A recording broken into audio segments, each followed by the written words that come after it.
korupsi dan nafsa? Oh iya ya, ini buku yang aku cari. Tapi kamu tahu nggak sih apa arti dari korupsi? Korupsi dalam arti luas yaitu penyalahgunaan jabatan resmi untuk keuntungan pribadi seseorang. Oh jadi gitu. Kayak paham. Rizka, kamu tahu nggak sih arti nafsa itu apa?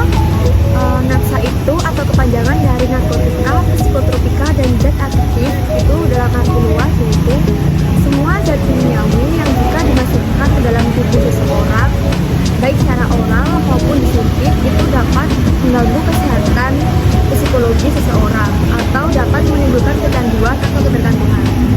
Gitu ya.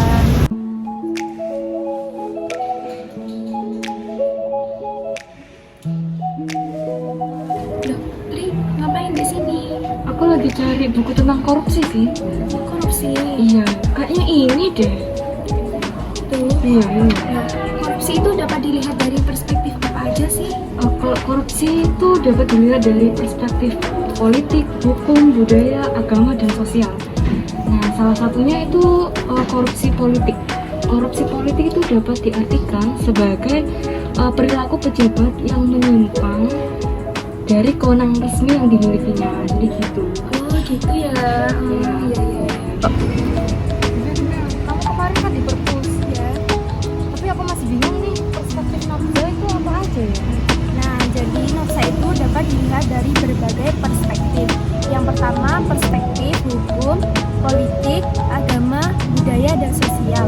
Salah satunya perspektif sosial. Penyalahgunaan narkoba ditengarai akan dapat mengancam tatanan sosial kemasyarakatan dan tatanan nasional. Ya, jadi gitu.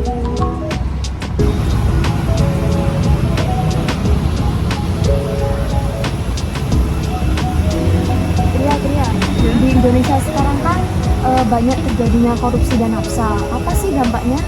Oh, kalau dampak dari korupsi sendiri itu dapat meningkatkan kemiskinan masyarakat, kemudian dapat menurunkan investasi dan lain-lain. Jadi dampaknya itu sangat merugikan sekali. Sedangkan dampak dari nafsa itu dapat menyebabkan kerusakan pada tubuh manusia seperti gangguan jantung, halusinasi, dan lain-lain. Oh, gitu ya. Terus? Korupsi dan nafsa itu sejarahnya dimulai dari kapan sih? Kalau korupsi dan nafsa itu sudah terjadi atau beredar sudah dari dahulu, yaitu pada zaman yang pertama, zaman prakemerdekaan atau kerajaan sampai sekarang, kemudian zaman kemerdekaan dan zaman orde baru, orde lama, kemudian zaman reformasi.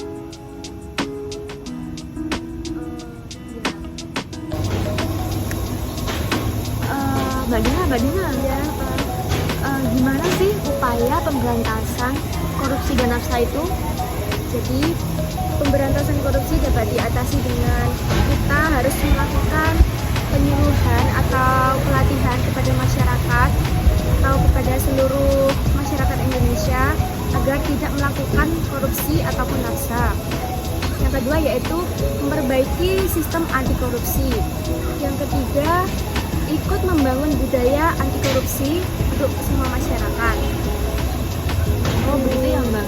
Jadi kita harus mencegah atau membantu bagaimana untuk Korupsi tidak berlanjut. ya terima kasih.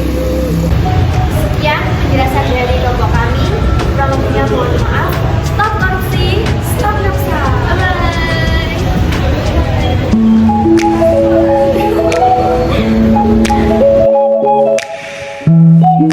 Jadi kesimpulannya, korupsi adalah tindakan melawan hukum untuk memperkaya diri sendiri yang merugikan keuangan negara, misalnya menyuap petugas atau pemberi dan penerima suap, benturan kepentingan dalam pengadaan barang dan jasa, pemerasan gratifikasi.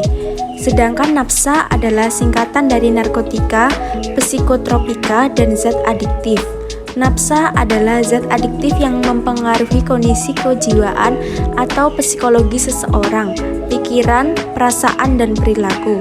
serta dapat menimbulkan ketergantungan fisik maupun psikologi. Maka dari itu, untuk menghindari tindak korupsi dan nafsa, kita diharuskan untuk memperkuat iman, tidak mudah terpengaruh dengan sikap hedonisme, serakah, dan lain-lain.